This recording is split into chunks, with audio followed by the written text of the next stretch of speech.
안녕하세요. 오늘도 한 주간이 시작됩니다. 이 한 주간도 주님과 동행하서 승리하는 한 주간이 되시길 바랍니다.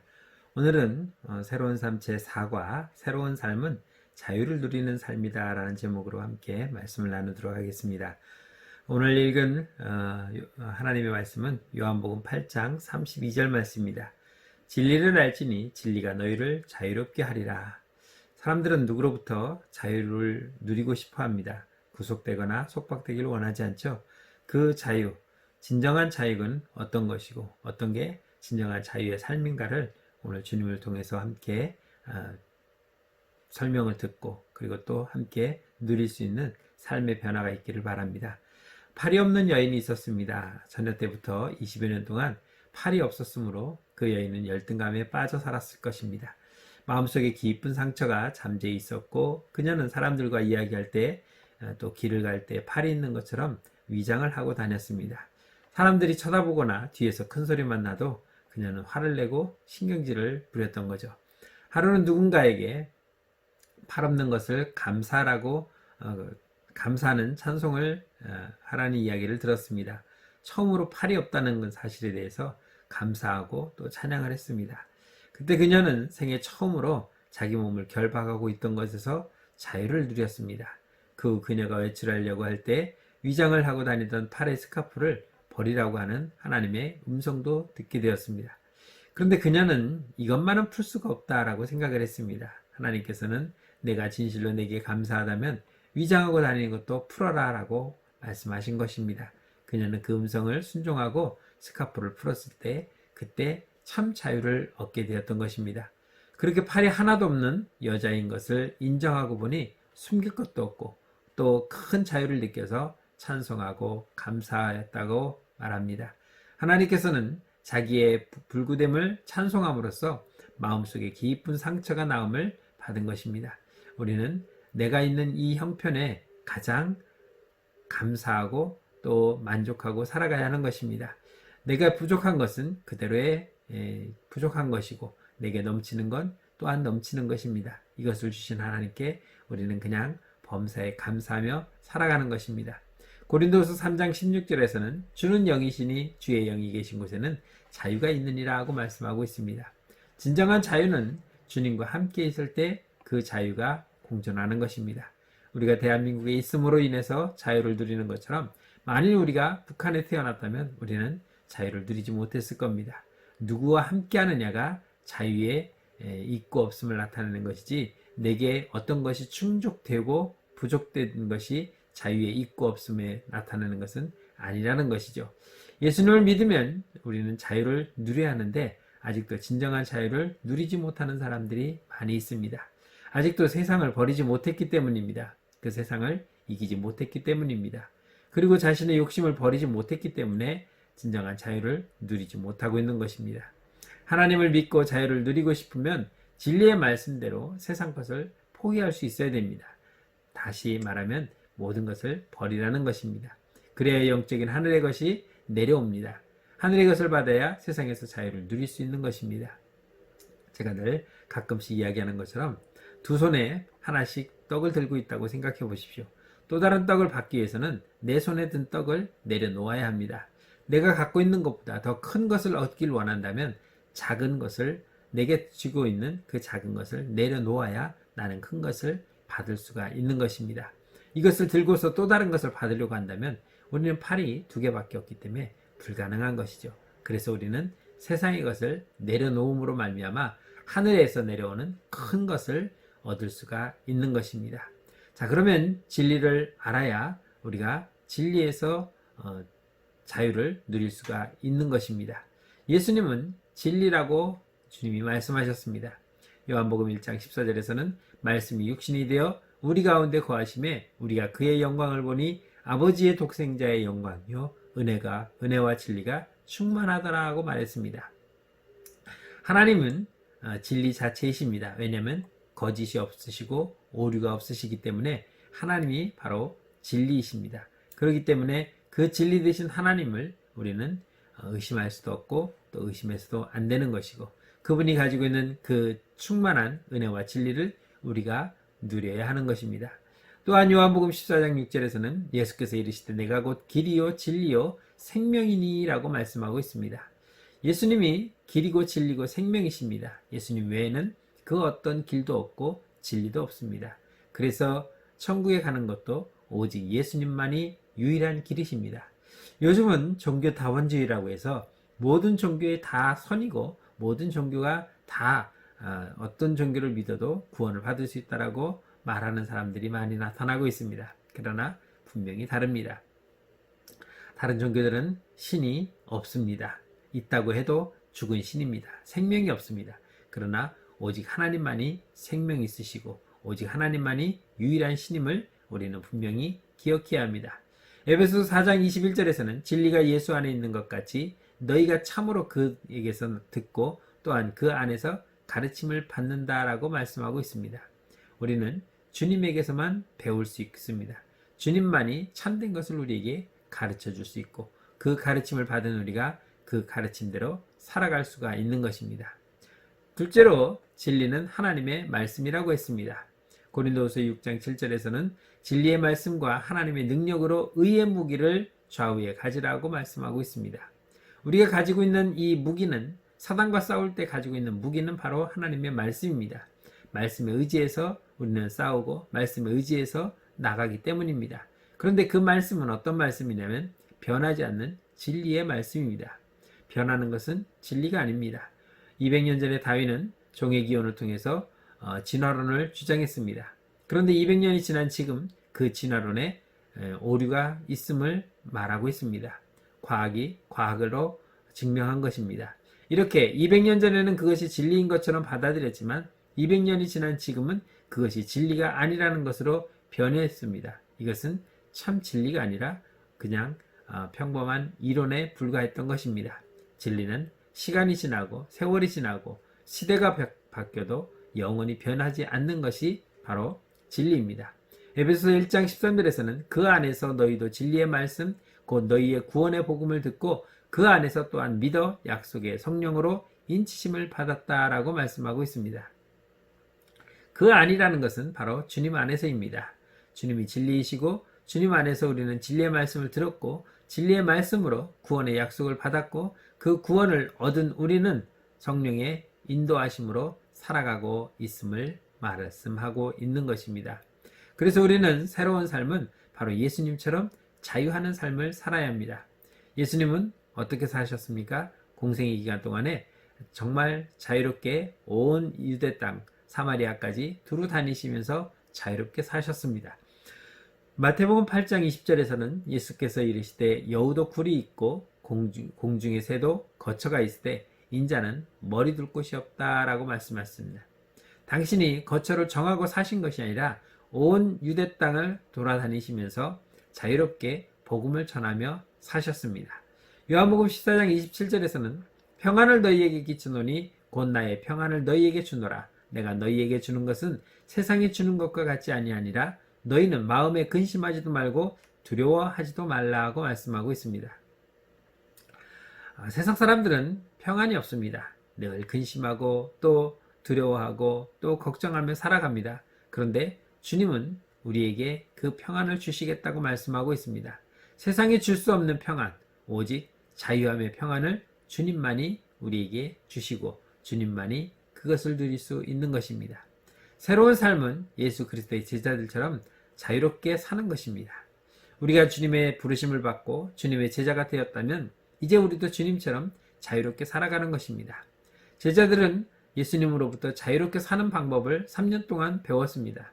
주님과 동고동락하면서 유대 땅을 돌아다니면서 각 처소에 다니면서 예수님 복음을 전하며 어떤 것이 진정한 자유의 삶인가를 이 땅에서 우리에게 보여주었습니다.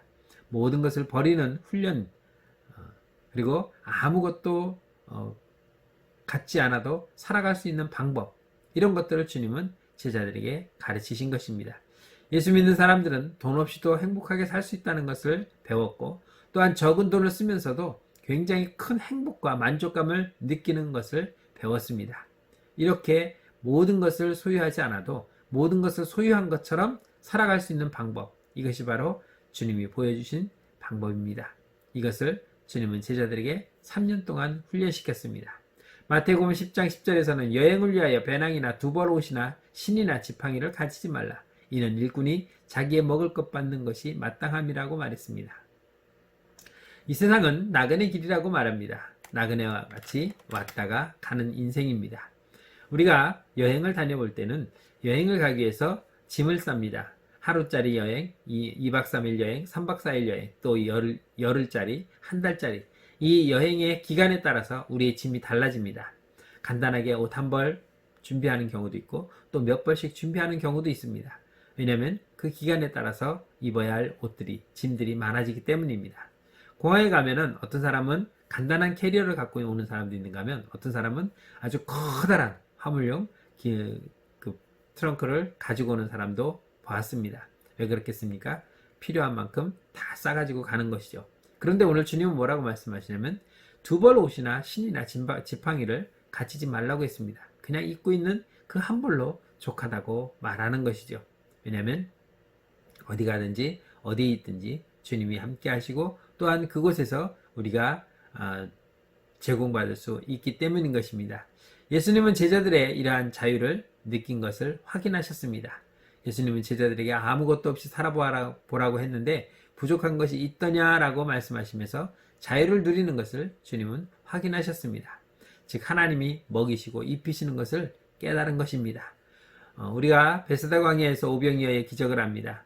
예수님은 보리떡 5개와 물고기 2마리로 장정만 5,000명을 먹이고도 12바구니를 남기셨습니다. 이것은 주님이 우리를 먹이시고 입히시는 분이라는 것을 알게 해주신 것입니다. 누가복음 22장 35절에서는 그들에게 이르시되 내가 너희를 전대와 배낭과 신발도 없이 보냈을 때에 부족한 것이 있더냐? 이르되 없나이다. 주님이 가실 전도를 보낼 때에 다 필요 없다. 그냥 몸만 가라. 그리고는 보냈습니다. 그리고 며칠 후에 돌아왔는데 부족했더냐? 라고 물어봤더니 아니요, 부족한 게 없었습니다. 가는 곳마다 그들이 영접하고 그들이 먹여주고 그들이 재워주고 그들이 필요한 것을 공급해 준 것입니다. 우리가 살아가면서 하나님이 먹이시고 입히시고 또 쓸 것을 채워주신다는 것을 우리가 삶 속에서 느껴야 진정한 자유의 삶을 누릴 수가 있는 것입니다. 아무것도 없어도 자신이 평안하고 또 남에게 평안을 줄 수 있다는 것, 이러한 삶은 바로 진리 되신 예수 그리스도를 알고 자유를 느끼는 자만이 할 수가 있는 것입니다. 누가복음 10장 5절에서는 어느 집에 들어가든지 먼저 말하되 이 집이 평안할지어다 라고 축복하라고 말씀하고 있습니다. 어떤 사람이 우리 집에 와서 저주를 하면 그 사람은 들어가기도 전에 쫓겨날 겁니다. 그런데 들어가면서 이 집에 평안이 있기를 축복합니다 라고 축복하면 듣는 사람도 맞이하는 사람도 기분이 좋을 것입니다. 설령 지금 좋은 상황이 아니라 할지라도.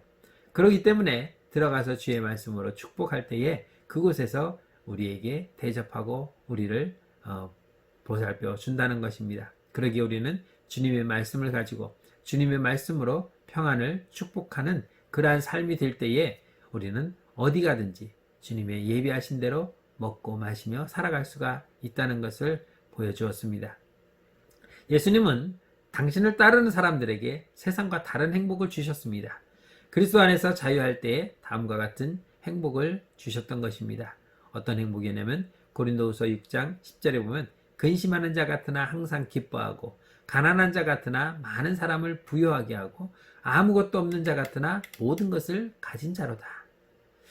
자, 많이 있는 것과 또 부유한 것, 남에게 기쁨을 주는 것, 이것은 우리가 생각할 때 있는 자가 할 수 있다라고 생각을 합니다.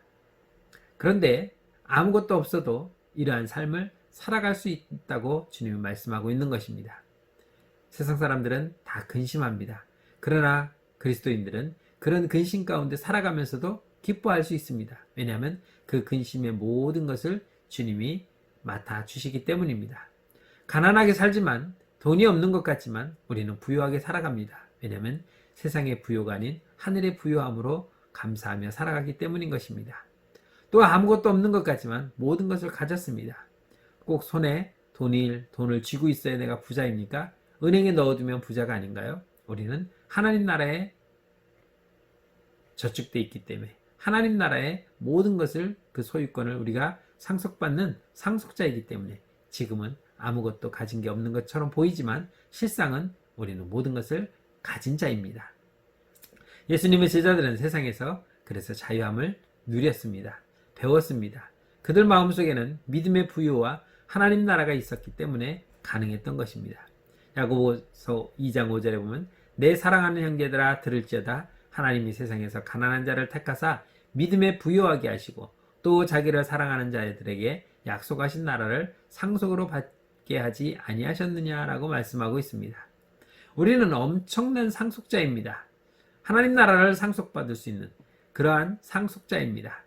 그렇기 때문에 우리는 부유함으로 넉넉하게 살아갈 수가 있는 것이고 결코 우리는 가난하거나 궁핍한 자가 또 없다는 그런 생각을 버려야 합니다. 예수님도 우리와 제자들처럼 세상의 모든 것을 내려놓아야 한다고 말씀하고 있습니다. 당신도 세상의 무거운 짐과 그 소유와 욕심을 내려놓을 때에 비로소 참 자유를 누릴 수가 있는 것입니다. 마태복음 11장 28절에서는 수고하고 무거운 짐진 자들아 다 내게로라 내가 너희를 쉬게 하리라고 말씀하고 있습니다. 무거운 짐을 내려놓지 못하면 우리는 결코 자유함을 얻을 수도 없고 쉴 수도 없습니다. 옛날에 소달구지를 끌고 가는 한 어르신이 있었는데 앞에 가는 한 어르신을 발견합니다. 등에다가 한 짐을 지고 힘겹게 걸어가는 그 어르신을 보면서 이보시오, 이 달구지에 타십시오 라고 해서 태워줬습니다. 그리고 뒤에 이제 달구지에 태우고 이 달구지 주인이 소를 몰고 한참 가고 있는데 뒤에서 끙끙대는 소리가 나는 거예요. 그래서 무슨 소리지 하고 뒤를 돌아다 봤더니 그 어르신이 엉덩이는 달구지에 올려서 타고 가고 있지만 등짐을 내려놓지 못하고 그것을 짊어지고 있으면서 끙끙대고 힘들어하고 있었던 것입니다. 자, 그렇다면 달구지를 탄 것과 안 탄 것에 무슨 차이가 있겠습니까? 달구지를 타라고 했던 것은 달구지에 타서 짐을 내려놓고 편안히 가라는 거였는데 그것을 못 내려놓은 거죠. 마찬가지입니다. 우리가 예수를 믿으면서도 그 짐을 주님 앞에 내려놓지 못하면 우리는 힘들고 어렵게 살아갈 수밖에 없습니다. 그냥 내려놓으면 됩니다. 주님 앞에 내려놓으면 우리는 편안을 누릴 수 있고 또 힘에서 벗어날 수 있는 것입니다. 히브리서 12장 1절에서는 이러므로 우리에게 구름같이 둘러싼 허다한 증인들이 있으니 모든 무거운 것과 얽매이기 쉬운 죄를 벗어버리고 인내로서 우리 앞에 당한 경주를 하라고 말씀하고 있습니다. 자, 우리 앞에 구름같이 둘러싼 허다한 증인들이 있다. 수많은 증인들이 있다는 것입니다. 예수 믿고 평안을 누린 사람들, 예수 믿고 자유함을 누린 사람들, 예수 믿고 구원받아서 정말 하늘의 그 기쁨과 모든 것을 누리며 살아가는 이러한 사람들의 수많은 증인들이 있는데 왜 그 증인들을 바라보면서 우리는 그렇게 못하느냐는 것입니다. 남들은 그렇게 살아가는데 왜 나는 안 되는가? 거기에는 분명한 문제가 있습니다. 그들은 내려놓았고 나는 내려놓지 못한 것입니다. 당신의 무거운 짐을 내려놓으십시오. 당신의 명예와 권세를 내려놓고 부자가 되고 싶은 욕망을 내려놓고 죄의 짐도 내려놓으십시오.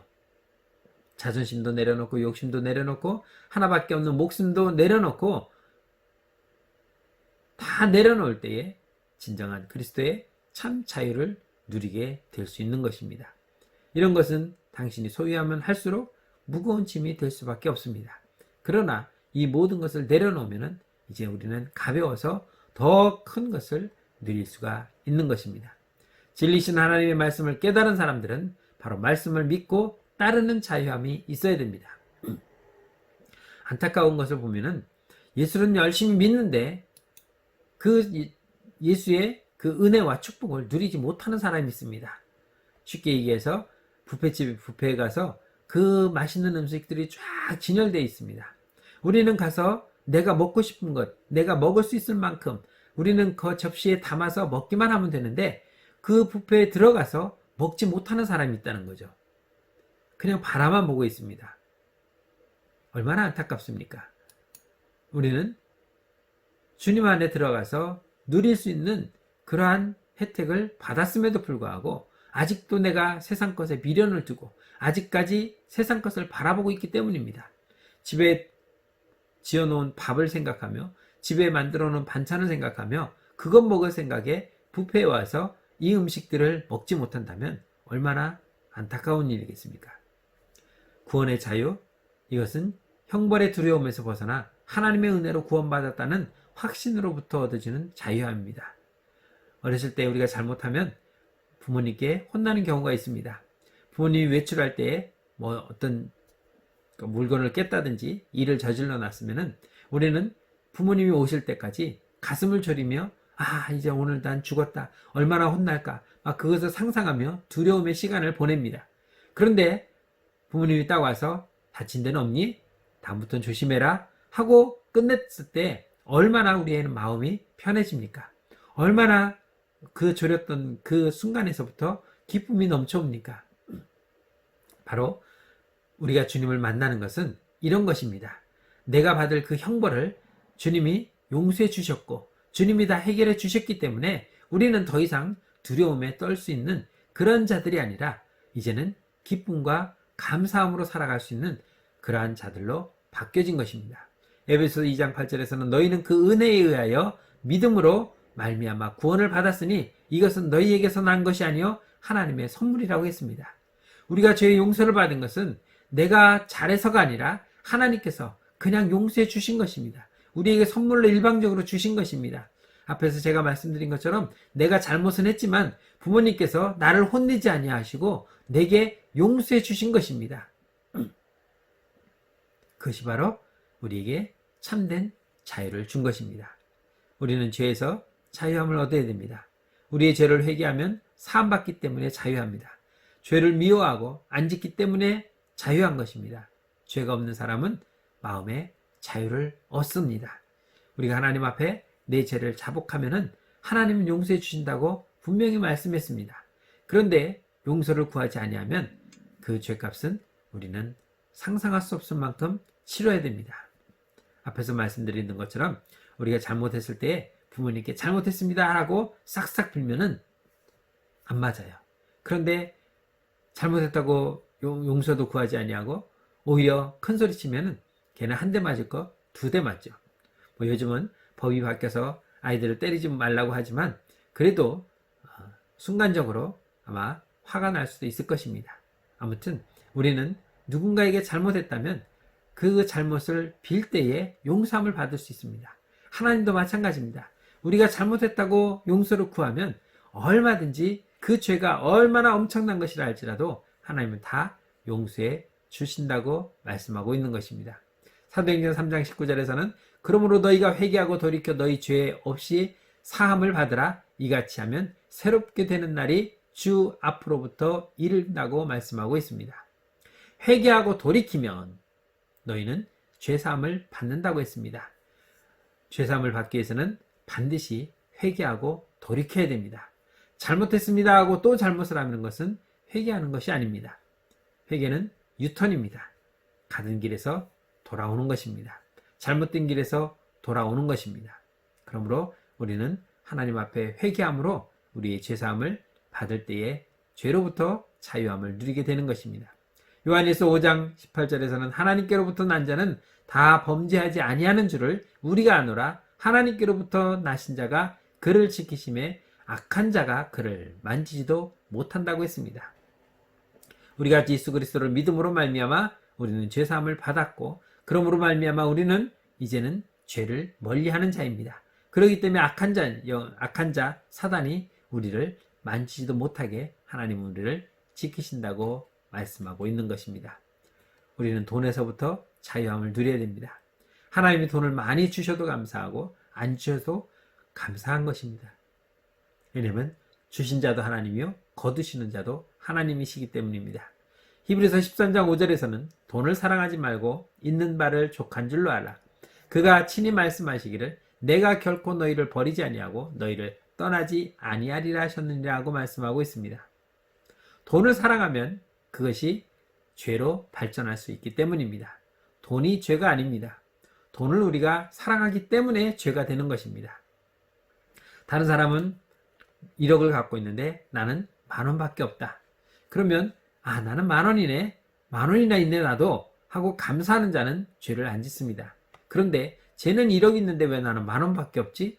나도 더 갖고 싶은데 라는 이 욕심이 들어갈 때에 그 1억을 가진 사람으로부터 그 돈을 빼앗기 위한 죄가 발전하게 되어서 심지어는 그 사람을 죽이고 그 1억을 내가 가져오는 경우도 생기게 되는 것입니다.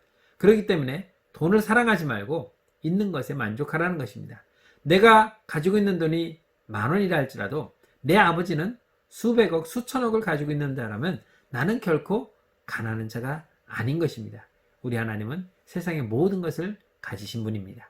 빌립보서 4장 12절에서는 나는 비천에 처할 줄도 알고 풍부에 처할 줄도 알아 모든 일 곧 배부름과 배고픔과 풍부와 궁핍에도 처할 줄을 아는 일체의 비결을 배웠다라고 바울은 고백하고 있습니다. 우리는 그 상황에 적응하며 살아가는 것입니다. 있으면 있는 대로, 없으면 없는 대로 그 속에서 하나님께 감사하며 살아갈 때에 비로소 참된 자유를 누리게 되는 것입니다. 질병으로부터 우리는 자유함을 누려야 됩니다. 기도하여 치료해 주시면 하나님의 일이라고 생명 연장하여 주셨으니 감사하면 되는 것이고, 치료가 안 되어서 내가 세상짐을 내려놓을 천국에 가는 길이라는, 천국에 가는 그러한 시간이라는 것을 생각하면 그것으로 우리는 또 감사하면 되는 것입니다. 왜냐하면 우리의 생명의 주권은 하나님께 있습니다. 세상 말로도 인명은 제천이라고 했습니다. 우리의 인생은 하늘이 정했다고 말합니다. 그런데 우리는 하나님께서 우리의 생명을 주시고 우리의 생명을 거두시는 주권자이십니다. 우리가 이 땅에서 더 살고 싶다고 해서 더 사는 것도 아니고 빨리 죽고 싶다고 해서 죽는 것도 아닙니다. 하나님이 정한 기간 동안 우리는 살다가 주님이 오라 하시면 그냥 가면 되는 것입니다. 나그네처럼 왔다가 다시 내가 온 그 집으로 돌아가는 그러한 생각을 우리는 늘 감사하며 준비하고 있어야 되는 것입니다. 로마서 14장 8절에서는 우리가 살아도 주를 위하여 살고 주를 위하여 죽나니 그러므로 사나 죽으나 우리가 주의 것이라고 말했습니다. 우리가 사는 것은 이 땅에서 주의 일을 하기 위해서 살아가는 것입니다. 우리가 죽는 것은 이 땅에서 내가 받은 주님의 일을 다 완성했기 때문에, 내가 할 일을 마쳤기 때문에 죽는 것입니다. 그렇기 때문에 사나 죽으나 우리는 주님의 것이고 주의 일을 하는 것이며 주님이 부르시면 언제든지 갈 수 있는 것입니다. 디모데 전서 4장 18절에 보면 주께서 나를 모든 악한 일에서 건져내시고 또 그의 천국에 들어가도록 구원하시리니 그에게 영광이 세세 무궁토록 있을지어다 라고 말했습니다. 나를 모든 악한 일에서 건져내시고 천국에 들어가도록 구원하신 분이 누구십니까? 바로 예수 그리스도이십니다. 그러기에 우리는 그 죽음도 감사하는 것입니다. 가족의 핍박과 또한 생활에서도 우리는 자유함을 얻어야 됩니다. 우리가 가족이라고 해서 가족이 나를 언제나 사랑하고 나를 보살피는 것은 아닙니다. 가족 간에도 다툼이 있고 가족 간에도 서로 죽이고 죽는 이러한 끔찍한 일이 벌어지고 있습니다. 마태복음 19장 29절에서는 또 내 이름을 위하여 집이나 형제나 자매나 부모나 자식이나 전토를 벌인 자마다 여러 배를 받고 또 영생을 상속한다고 말했습니다. 이 말은 무슨 말이냐면, 내가 예수를 믿었습니다. 그런데 집안의 모든 식구가 예수를 믿지 않고 나를 핍박합니다. 절대로 교회도 못 가게 하고, 옛날처럼 방에 가두기도 하고, 여자 같은 경우 머리를 싹둑 잘라서 머리를 밀어버리기도 하고, 이런 끔찍한 일들이 많이 일어나는 경우도 있었지만, 그럴 때일수록 우리는 예수 믿는 것을, 그래 내가 이렇게 믿느니 차라리 안 믿는 게 나아라고 포기하라는 것이 아니라, 정말 가족을 버리면서까지도 내 생명을 구원하기 위한, 내가 영원한 나라에 들어갈 수 있는 그 길을 우리는 포기해서는 안 된다는 것입니다. 가족을 버리는 것이 가슴 아플 수도 있습니다. 그러나 그것은 잠깐이고 내가 살아가는 날은 영원한 나라이기 때문에 그 영원한 나의 삶을 잠깐의 아쉬움으로 포기할 수는 없다는 것입니다. 그러기에 우리는 진정한 자유를 얻기 위해서 때로는 이러한 과감한 결단도 가질 수 있는 믿음의 결단이 있어야 되는 것입니다. 마태복음 6장 25절로 33절에 보면은 이렇게 말씀합니다. 그러므로 내가 너희에게 이르노니 목숨을 위하여 무엇을 먹을까 무엇을 마실까 몸을 위하여 무엇을 입을까 염려하지 말라. 목숨이 음식보다 중하지 아니하며 몸이 의복보다 중하지 아니하냐. 공중의 새를 보라. 심지도 않고 거두지도 않고 창고에 모아들이지도 아니하되 너희 하늘 아버지께서 기르시나니 너희는 이것들보다 귀하지 아니하냐. 오늘 있다가 아궁이에 던져지는 들풀도 하나님이 이렇게 입히시거든 하물며 너희일까 보냐 믿음이 적은 자들아. 그러므로 염려하여 이르기를 무엇을 먹을까 무엇을 마실까 무엇을 입을까 하지 말라. 이는 다 이방인이 구하는 것이라 너희 하늘 아버지께서 이 모든 것이 너희에게 있어야 할 줄을 아시느니라. 그러므로 너희는 먼저 그 나라와 그 의를 구하라. 그리하면 이 모든 것을 너희에게 더하시리라고 약속하셨습니다. 의식주 문제, 사람이 살아가는데 가장 기본적인 것입니다. 이것을 염려하지 않고 근심하지 않고 살아갈 수가 없습니다. 그러나 하나님께서는 이것도 염려하지 말라고 말씀하고 있습니다. 아궁이에 던져지는 들풀도 날아가는 새도 다 하나님께서 먹이시고 입히시며 피었다 지게 하시는데 하물며 천하보다 귀한 사람을 하나님께서 왜 만하시겠느냐라고 말씀하십니다. 그러므로 이방인처럼 이방인들의 생각은 무엇을 먹고 마시고 또 살아가는데 그것에 목적이 있습니다. 그러나 우리는 그런 것에 목적이 있는 것이 아니라 하나님 나라에서 영원히 사는 것이 우리의 진정한 목적이기 때문에 그 나라와 그 의를 구하라는 것입니다. 어떤 사람이 쇼핑을 합니다. 그런데 내가 갖고 싶은 게 그 물건을 사면 끼워주는 사은품에 포함되어 있습니다. 자, 그래서 이 사람은 무엇을 사냐면 그 사은품을 얻기 위해서 물건을 삽니다. 100만원짜리 물건을 사고 5만원짜리 사은품을 얻었습니다. 그리고는 그 5만원짜리를 얻었다고 갖고 싶었던 그 물건을 얻었다고 좋아합니다. 우리는 그러한 삶이 아니라 정말 좋은 것을 원하면 그 나머지 것들은 부수적으로 따라오게 되어 있습니다. 우리가 바라봐야 할 것은 작은 끼워주는 1+1의 그 끼워주는 사은품이 아니라 우리가 바라봐야 할 것은 진정한 큰 것, 내가 필요한 것을 바라볼 수 있어야 되는 것입니다. 모든 것에서 자유함을 누리라고 말씀합니다. 자유를 누리는 사람이 참 하나님의 자녀입니다. 우리가 자유함을 누리지 못한다면 그것은 아직까지 성령님께서 나를 주관하지 못한다라고 볼 수 있습니다. 성령님께서 나를 주관하면 우리는 모든 것을 성령님께 맡기고 앞에서 말씀드렸던 것처럼 돈과 명예와 권세와 또 부귀영화 또 생명과 심지어 가족, 친지 모든 것들을 다 내려놓고 자유함을 누릴 수가 있는 것입니다. 누가복음 4장 18절에서는 주의 성령이 내게 임하셨으니 이는 가난한 자에게 복음을 전하게 하시려고 내게 기름을 부으시고 나를 보내서 포로된 자에게 자유를 눈먼 자에게 다시 보게 함을 전파하며 눌린 자를 자유롭게 하고 라고 말했습니다. 성령께서 내게 임하시면 나는 가서 그 사람들에게 복음을 전해서 정말 복음을 듣지 못하는 자에게 복음을 전하고 또 그들에게 자유가 없다면 자유를 얻게 하고 그들이 보지 못한다면 보게 하고 그들이 눌려 있다면 그 눌린 데서 벗어나게 하는 그 일을 우리가 감당하게 된다는 것입니다. 사도행전 1장 8절에서는 오직 성령이 너희에게 임하시면 너희가 예루살렘과 온 유대와 사마리아 땅끝까지 이르러 내 증인이 되리라고 말씀하셨습니다. 주의 일을 하는 데 있어서 가장 첫 번째 전제 조건이 바로 성령의 임하십니다. 우리가 믿음 생활하는 데 있어서도 가장 첫 번째 조건은 바로 성령이 내 안에 들어오시는 것입니다. 내 안에 성령이 들어오셔야 비로소 그때부터 내가 성령의 사람으로 거듭나 살아갈 수가 있는 것이고 진정한 자유를 누리며 살아갈 수가 있는 것입니다. 성령이 내 안에 들어오지 않기 때문에 내가 그러한 자유를 누리지 못하고 버리지 못하고 포기하지 못하는 것입니다. 제가 학교 생활을 많이 비유합니다. 학생이 학교에 갔다고 해서 다 공부 잘하는 거 아닙니다. 선생님 말씀을 잘 듣고 배우는 자만이 공부를 잘할 수 있습니다. 가서 우두커니 딴 생각하고 있고 책을 펼쳐놓고 밑에서 게임으로 핸드폰으로 게임만 하면은 그 사람은 결코 공부를 잘할 수 없습니다. 학생은 맞죠? 가서 급식이나 먹고 오고 놀다가 오는 그러한 사람도 학생은 맞습니다. 그러나 학생이라고 해서 다 똑같은 학생은 아니고 다 공부 잘하는 거 아니라는 것입니다. 선생님 말씀을 잘 듣고 배우는 자만이 공부를 잘할 수 있는 것입니다. 성령님이 내 안에 들어오셔서 나를 주장할 수 있도록 성령의 말씀에 잘 순종하며 따라가는 사람만이 믿음의 삶으로 승리할 수 있고 교회만 왔다 갔다 하는 사람은 결코 변화되지 아니하고 성령의 사람으로 자유함을 누릴 수가 없는 것입니다. 그렇기 때문에 우리가 교회를 다닌다고 해서 다 구원받는 것도 아니고 교회를 다닌다고 해서 다 하나님을 섬기는 하나님의 자녀가 되는 것은 아닙니다.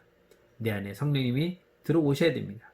내 안에 하나님이 들어오셔야 됩니다. 그래서 예수는 지식으로 믿는 것이 아니라 가슴으로 믿는 것입니다. 많은 사람들이 지식적으로 믿습니다. 요즘은 학력이 높아져서 성경 공부도 얼마나 잘합니까? 목사보다도 성경을 더 많이 아는 사람도 있습니다. 그렇다고 해서 그 사람이 정말 가슴으로 성령에 충만하지 못하면 그 사람은 그것으로 교만하며 그것으로 살아갈 수밖에 없을 것입니다. 우리는 내 안에 머리로만 지식적으로 하나님을 알아가는 그러한 삶이 아니라 내 가슴으로 주님을 모시고 주님이 말씀하시는 대로 순종하며 살아갈 때에 진정한 그리스도인으로 하나님의 자녀로 자유함을 누릴 수가 있는 것입니다. 요한복음 3장 36절에서는 그러므로 아들이 너희를 자유롭게 하면 너희가 참으로 자유를 얻으리라. 주님이 내 안에 들어오셔야 비로소 내가 참 자유인이 될 수가 있는 것입니다. 그리스도 안에서의 자유를 다른 사람에게 우리는 나눠줘야 됩니다. 내가 얻은 자유, 내가 누려본 자유, 이것을 나만 갖고 있는 것이 아니라 다른 사람에게도 전하라는 것입니다. 내가 누려보니 너무너무 좋더라. 오늘 많은 사람들이 선전합니다. 내가 이것을 했더니 건강이 좋아졌다. 내가 이것을 먹었더니 살이 빠졌다. 내가 이것을 먹고 건강이 회복되었다. 이것을 하면 이렇다더라. 저것을 하면 저것하더라. 얼마나 많은 사람들이 우리에게 좋은 정보를 줍니까? 왜 그렇습니까? 해봤더니 정말 좋았기 때문에 그렇게 말하는 것일 겁니다. 물론 물건을 팔기 위해서 거짓으로 하는 사람도 있지만 정말 느껴보고 효과가 있는 사람들은 그것을 자랑할 것입니다. 내가 만난 예수, 그로 인해서 내가 얻은 참된 자유, 우리는 이것을 다른 사람에게 전해서 그 사람도 나와 같이 참된 그리스도 안에서 참 자유를 누릴 수 있는 그런 전도자가 되기를 주의 이름으로 축원합니다. 기도하겠습니다. 참 좋으신 하나님, 은혜를 감사합니다. 죄에 억눌려 있고 죄에 갇혀 있던 자유가 없던 우리에게 주님은 그 죄에서 풀어주시고 우리를 회복시키사 참된 자유를 주었습니다. 하나님, 우리가 자유 얻은 이 삶을 우리가 영위해 나갈 수 있도록 인도하시고 정말 세상 사람들처럼 돈과 명예와 권세 그리고 모든 것들을 붙들고 있어서 자유를 누리지 못하는 것이 아니라 이 모든 것을 내려놓고 먼저 그 나라와 그 의를 구하며 하나님 나라를 소망하며 살아가는 믿음의 삶으로 참 자유를 누리는 성도의 삶이 되게 하여 주옵소서. 그리고 우리가 누린 이 자유를 아직 누리지 못한 많은 사람들에게 전하여서 그들에게도 참 자유를 누릴 수 있도록 전하는 복음의 전도자가 되게 하여 주옵소서. 이 한 주간도 살아가면서 주님께서 주시는 참 자유를 누릴 수 있도록 이끌어 주실 걸 믿고 감사하며 예수님의 이름으로 기도드렸습니다. 아멘. 한 주간도 우리가 주님의 말씀을 기억하면서 자유를 얻기 위해서 그 자유를 누리고 소유하기 위해서 힘쓰는 한 주간이 되시길 바랍니다. 다음 주에 뵙겠습니다.